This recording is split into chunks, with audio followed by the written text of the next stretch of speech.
오늘 말씀 제목은 질그릇 깨져야 복에 드러난다. 오늘 함께 은혜 받으시기 바랍니다. 샬롬, 샬롬.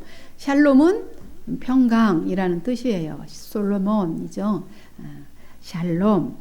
하나님의 평강이 여러분에게 있기를 소망합니다. 그리스도의 평강이 또 저와 여러분의 생각, 마음을 지키시는 또 한 주간 되어지기를 간절히 소망합니다.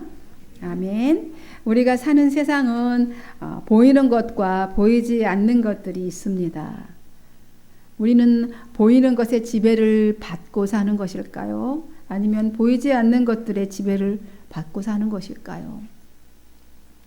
답은 어느 것에 의미를 두고 사는지 각 사람의 가치관에 따라 다를 것입니다. 보이는 것과 보이지 않는 것을 구분해 보자면 보이는 것은 육신이죠. 현상. 보이는 것은. 보이지 않는 것은 영혼입니다. 그리고 현재의 고난은 보이는 것이죠. 그리고 장차 장래의 그 영광은 보이지 않는 것입니다. 사람들의 관심은 어디에 더 있을까요? 어디에 더 있을 것 같으십니까? 당연히 보이는 것, 육신과 현재의 그 고난에 있을 것입니다. 심지어 어떤 사람들은 눈에 보이는 것만이 존재하고 있고 눈에 보이지 않는 것은 없는 것이라고 그렇게 단정하는 사람도 있습니다. 그러나 우리는 보이지 않는 것이 더 완전하고 본질적이라는 사실을 알아야 합니다. 성경이 바로 이 진리를 가르쳐주고 있습니다. 오늘 본문은 바로 이 보이는 육체 안에 담긴 보이지 않는 보배에 대해 말을 합니다. 사도 바울은 지금까지 구약의 직분과 비교할 때 자신의 이 사도직이 영광스러운 직분이다 이렇게 말을 했습니다. 이것은 바울 자신의 공로를 자랑하거나 내세우기 위해서가 아닙니다. 고린도 교회에 문제들이 있었는데 그 문제들을 해결하기 위한 이 사도로서의 이 권위를 강조하는 데 있습니다. 이 복음의 권위 때문입니다. 그래서 바울은 복음을 위해서는 누구보다도 더 많은 환난과 고난이 있었다는 사실을 강조하고 있는 것입니다. 그리고 지금까지 사도직에 관한 대해 이렇게 권위를 강조하였어요. 그리고 오늘 이제 자신의 연약한 인간성에 대해서 말을 합니다. 오늘 7절 아까 함께 읽겠습니다. 본문 읽었지만 우리가 이 보배를 질그릇에 가졌으니 이는 심히 큰 능력은 하나님께 있고 우리에게 있지 아니함을 알게 하려 함이라 그랬습니다. 이 보배를 질그릇에 가졌으니 이렇게 말을 합니다. 이 바울은 자신을 질그릇에 비유를 합니다. 이 질그릇은 그 당시 고대죠. 그 당시 가정에서 가장 많이 흔히 사용하는 것이 질그릇입니다. 재료는 무엇입니까? 무엇일 것 같아요? 예레미야 18장 4절에 보니까 진흙으로 만든 그릇이 토기장이의 손에서 터짐에 그가 그것으로 자기 의견에 좋은 대로 다른 그릇을 만들더라 했습니다. 그래서 그 질그릇의 재료는 진흙이지요. 진흙입니다.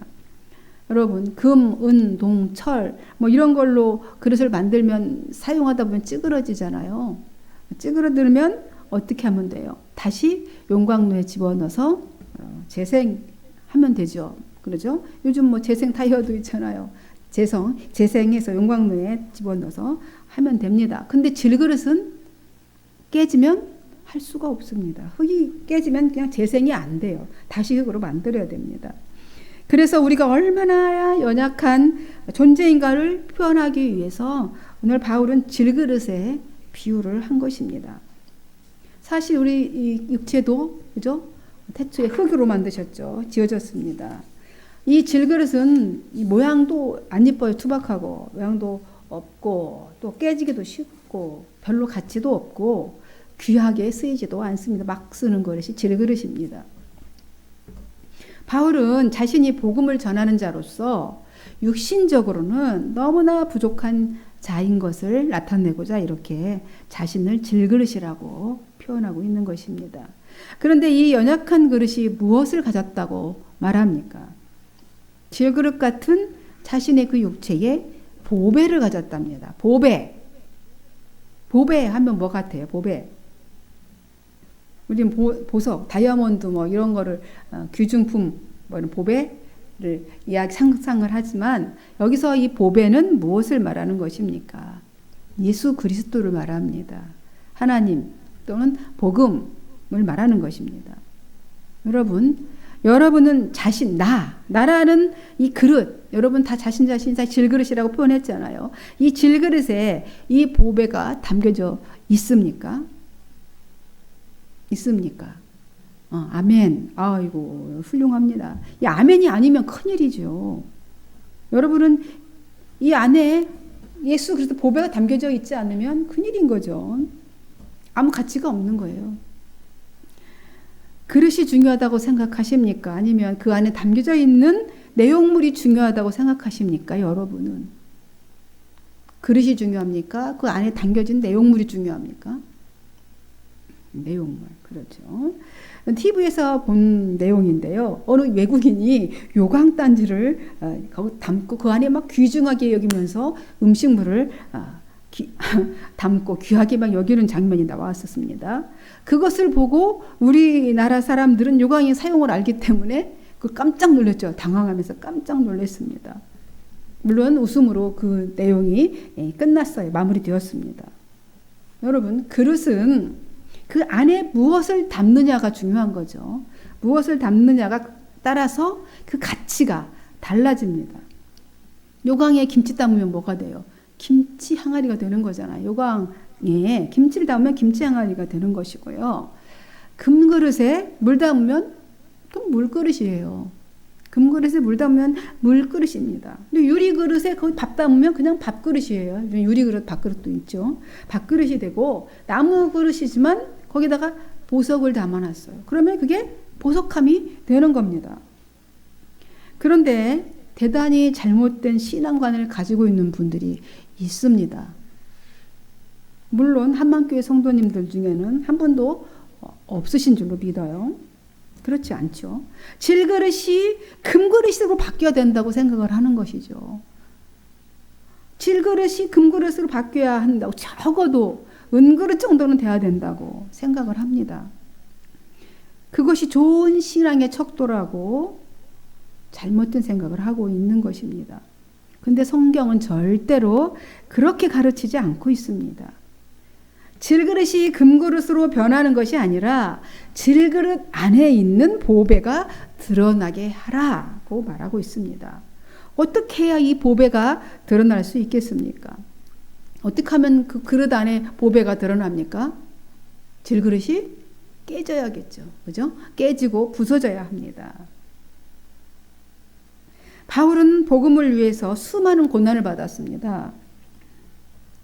그리고 그 속에서 주님을 드러내는 일을 했습니다. 그 고난 가운데서 주님이 드러난 것이죠. 1장 8절 9절에서 이미 보한 말씀이지만 뭐라고 사도 바울이 말했습니까? 나 힘에 겹도록 심한 고난을 당해서 살 소망까지 끊어지고 사형 선고를 받은 줄 알았다. 자신은 너무 고통스러워서 죽음의 직전까지 갔기 때문에. 그런데 이는 자기를 의지하지 말고 오직 하나님만 의지하게 하심이었다라고 이렇게 말을 합니다. 이것이 하나님께서 우리 인생을 운영하시는, 경영하시는 방식이라는 것입니다. 그것은 심히 큰 능력이 하나님께 있고 우리 인생에 있지 아니함을 알게 하려고 그렇게 하신다는 겁니다. 사실상 인간은 우리 다 들어서 알고 뭐 경험해봐서 알겠지만 돈 있고 시간 있으면 죄질 생각밖에 안 하는 게 인생입니다. 이 세상 것이 무너지고 깨져야 하나님만 바라보게 되어 있습니다. 그러나 질그릇에 보배를 가지게 되었는데 그래도 이 보배를 빼앗으려는 사탄의 계략 때문에 보배를 가진 자에게 환난이 있을 수도 있습니다. 그 환란이 어떤 것이냐고 오늘 바울이 말하냐면 오늘 8, 9절에 이렇게 말합니다. 다 아는 말씀인데 함께 한번 읽어볼까요? 8, 9절 시작. 우리가 사방으로 우겨쌈을 당하여도 쌓이지 아니하며 답답한 일을 당하여도 낙심하지 아니하며 박해를 받아도 버림받지 아니하며 거꾸러뜨림을 당하여도 망하지 아니하고 그랬습니다. 네 가지 이 환란을 바울이 예를 들어서 얘기를 한 것이죠. 사방으로 우겨쌈을 당한다. 이거는 이제 전쟁통에 포위당하는 거잖아요. 사방을 이것을 상징적으로 표현한 말인데요. 그래도 쌓이지 않는다는 겁니다. 왜요? 위로 뚫려 있잖아요. 사방으로 우겨쌈을 당하여도 하나님이 함께 하시면 쌓이지 아니하는 거예요.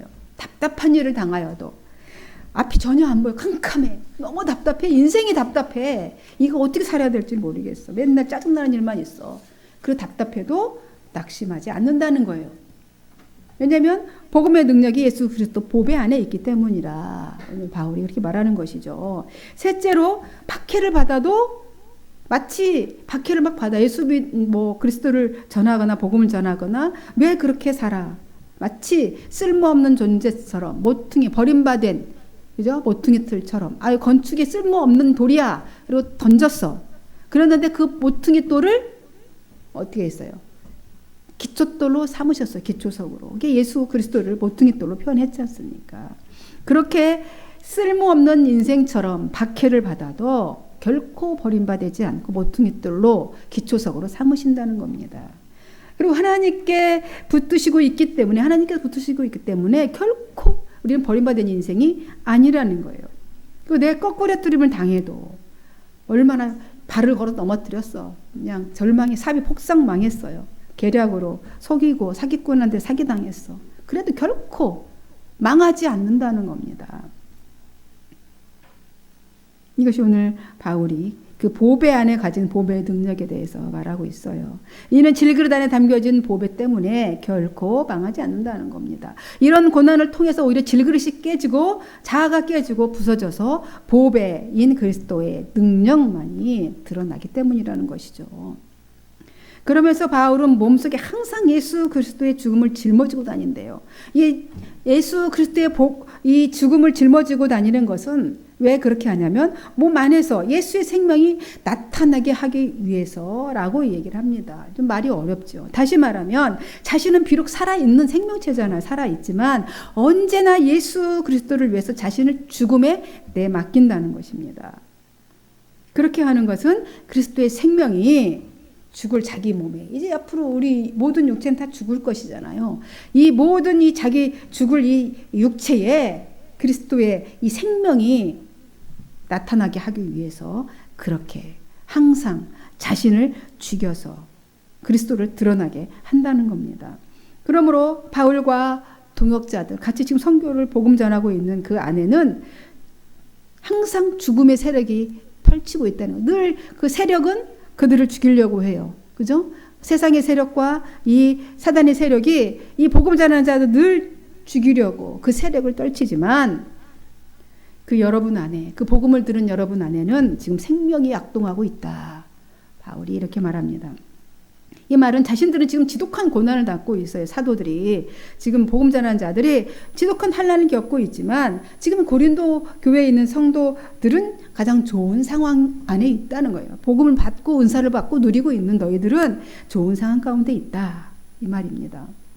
바울은 복음을 위하여 당하는 고난을 기쁘게 여겼어요. 본인이 그런 죽을 고난을 당하고 배를 맞고 배가 엎어지는 이게 전복되는 그런 고난, 맞는 고난, 각가지의 고난이 있었지만 이걸 기쁘게 여겼습니다. 그러면서 이런 질그릇 같은 육체가 예수를 위해 고난받고 죽음까지 맛보는 것, 이것이 오히려 그리스도의 생명을 소유한 증거다. 이렇게 말을 합니다. 그러니까 모함을 당하고 쫓겨다니고 죽을 고비 살이 터지는 채찍을 맞으면서 그것을 오히려 기쁘게 여기면서 이 죽을 지경, 사형에 나는 사형에 처한 존재인가? 사망에 내어진 것 같은 그런 고난에 있을지라도 오히려 그것은 그리스도의 생명을 소유한 증거였다라고 말하는 것입니다. 바울은 사도들의 삶은 날마다 죽는 삶이라는 거죠. 살고 있다. 우리는 그런 마음으로 날마다 죽는 마음으로 날마다 죽음이 늘 문전에 있는 거예요. 언제 죽을지도 모르고. 그러면 자기 자신을 날마다 쳐서 복종하며 자기 자아를 죽이고 있는 거죠. 육신의 생물학적이니 생물학적이니 목숨도 언제 간당 언제 죽을지 모르는 상황이고, 뿐만 아니라 자신들의 자아 또 날마다 죽고 있음을 말하고 있습니다. 그리고 바울은 믿음은 구원의 확신뿐 아니라 더 나아가서 말할 수 있는, 전도할 수 있는 용기도 준다라고 말합니다. 13절이 그렇게 말하고 있지요. 기록된 바 내가 믿었으므로 말하였다 한 것과 같이 우리가 같은 믿음의 마음을 가졌으니 우리도 믿었으므로 또한 말하노라, 이렇게 말합니다. 내가 믿었으므로 말하였다 라고 같이 이렇게 또한 그렇게 기록한 것 같이 우리 또한 동일한 믿음을 가졌다는 거죠. 여러분과 나와 다 동일한, 이 기자와 동일한 믿음을 갖고 있고 또 그렇게 믿고 또 나는 말한다 라고 말하는 것이죠. 이 말씀은 어디서 인용한 말이죠. 시편 116편 10절을 인용한 겁니다. 이 말씀은 그거는 그 인용한 그 원본을 보니까 이렇게 기록되어 있습니다. 내가 크게 고통을 당하였다고 말할 때에도 나는 믿었도다 라고 이렇게 다윗의 시에 이렇게 기록되어 있습니다. 바울이나 고린도 성도들이나 다 예수 그리스도를 믿음으로 어떻게 해요? 믿음의 대상으로 다 믿고 있습니다. 그리고 동일한 그리스도의 말씀을 배우고 있고 또 듣고 있고 또 믿음을 가지게 되었기 때문에 그 믿음의 그 본질은 다 같다는 것이죠. 따라서 믿음으로 하나가 되었어요. 믿음으로 하나가 되었기 때문에 담대히 내가 복음을 전할 수 있다라는 것입니다. 또 바울은 자신이 믿는 바가 있는데 뭘 믿느냐? 자신이 믿는 바가 있대요. 내가 뭘 믿는 바, 내가 믿는 바, 주 예수를 살리신 분께서 자신과 성도들을 다시 살리신다는 거, 그것을 확신한다는 거예요. 자기가 그걸 믿고 있다는 겁니다. 그러면서 바울은 이 모든 일은 다 무엇 때문에 있게 되냐고요. 이 모든 일, 자기가 이 고난당하고 이 모든 복음 전하는 이 모든 일은 뭐 때문에 하게 된다고 결론적으로 15절에 이렇게 말합니다. 하나님께 영광 돌리려고. 15절 같이 한번 읽을게요. 이는 모든 것이 너희를 위함이니 많은 사람의 감사로 말미암아 은혜가 더하여 넘쳐서 하나님께 영광을 돌리게 하려 함이라. 그러니까 성도들의 유익을 위한 것이라는 것이죠. 이 모든 것이 자기네들이 고난당하고 더 많은 사람들에게 하나님의 은혜가 점점 더 풍성해서 이 복음 전하는 이유가 더 풍성하게 임하여서 감사하는 마음이 넘치게 하고, 그러므로 하나님께 영광을 돌리게 하려 하는 것이다 라고 이렇게 말하고 있습니다. 여러분, 성도가 일생 동안 겪게 되는 모든 사건들이 있지 않습니까? 우리가 살다 보면 이 사건 저 사건 별꼴 다 볼 때가 있지 않습니까? 그죠? 그때 당시는 정말 죽고 싶을 때도 있잖아요. 때로는 이렇게 살 바에는 정말 소망이 없다, 죽고 싶다, 내가 저 인간한테 이렇게 매여야 되다니, 내가 이렇게 사기를 바보같이 당하다니, 갖가지, 또 그죠? 애인한테 버림받기도 하고 갖가지 모든 사건들이 있어요. 이런 모든 사건들이 모두 지나고 보니까 은혜였다라는 것은 믿음의 마음으로 바라볼 때만 깨달아지는 거예요.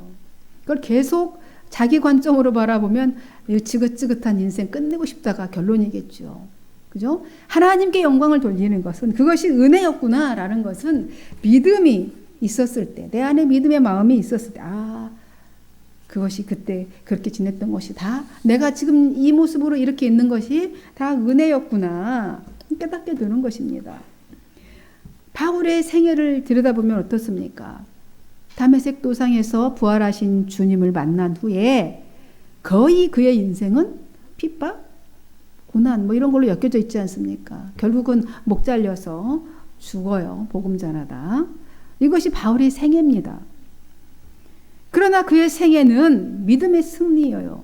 그리고 하나님께 영광 돌리는 삶으로 지금까지, 그죠? 2000년이 되어서는 지금까지도 위대한 신앙의 승리자, 그죠? 위대한 우리 복음의 전도자로 기억하고 있고, 바울을 본받으려는 수많은 우리 신앙인들이 있지 않습니까? 그래서 하나님께 영광을 돌렸습니다. 하나님께 영광을 돌린다는 것은 어떻게 하는 것이 하나님께 영광 돌리는 것입니까? 우리는 내가 잘 되어가지고 열심히 기도해서 100일 기도하고 뭐 작정 기도하고 해서 열심히 내가 기도해가지고 뭐 유명한 사람이 되고 많은 물질을 얻었어. 그래서 이것이 하나님께 영광 돌리는 것입니까? 그렇게 말하지 않고 있습니다. 우리는 그렇게 되고 싶잖아요. 내가 되고 싶은 거잖아. 그죠? 내가 그렇게 되고 싶은 거죠. 우리 안에 다 그런 마음이 있습니다. 근데 하나님께 영광을 돌린다는 것은 어떻게 하는 것을 말하냐면 질그릇 안에 있는 보배를 드러나게 하는 것이 영광을 돌리는 겁니다. 어떤 환난 가운데서도 아니면 뭐 돈이 있을 수 있죠. 아까 그것이 다 나쁘다는 게 아니죠. 돈과 명예를 또 주실 수가 있는데 그럴 것이 주어져도 사람들이 바라봤을 때 그의 삶을 들여다보니 야, 저 사람은 하나님의 능력으로 사는구나 라고 정말 하나님의 사람이구나 라고 보여질 때 그것이 하나님께 영광을 돌리는 거예요. 내가 잘 되어갖고 이것이 하나님께 영광 돌렸어 라고가 아니라 너의 모습을 보고 너의 삶의 모습을 보고 다른 사람이 하나님께 영광 돌리는 거죠. 이것이 질그릇 안에 보배가 드러나는 겁니다. 자신이 깨졌을 때. 그리고 바울은 계속해서 그러므로 라고 하면서 다음 절에 시작하죠. 16절에 그러므로. 그러면 이 그러므로는 이 모든 일이 하나님께 영광 돌리는 일이므로 이렇게 했어요. 그래서 바울은 절대 포기하지 않는다 이 말입니다. 절대 포기하지 않고 낙심하지 않는다. 16절이 그렇게 말합니다. 우리의 겉사람은 낡아지지만 우리의 속사람은 날로 새로워지고 있다 라고 합니다. 그러니까 겉으로 보기에는 자신들의 일이 막 실패한 것처럼 보여요. 인생 저렇게 살다 인생 끝나는 것처럼 보입니다. 그러나 속에서는 하나님께서 날마다 단 하루도 빠짐없이 자신들에게 은혜를 부어주시고 새로운 생명을 계속해서 창조해 주시고 있다라고 하면서 매일매일 새롭다는 겁니다.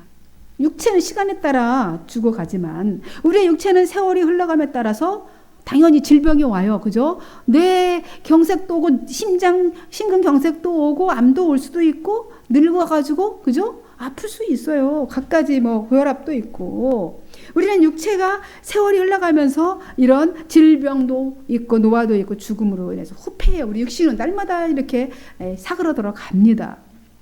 아무리 똑똑하고 힘이 센 사람이라도 가는 세월을 막을 수 없어요. 가는 세월 누가 막아요? 그래서 이 고려 후기에 우탁이라는 사람이 이렇게 말했어요. 우탁.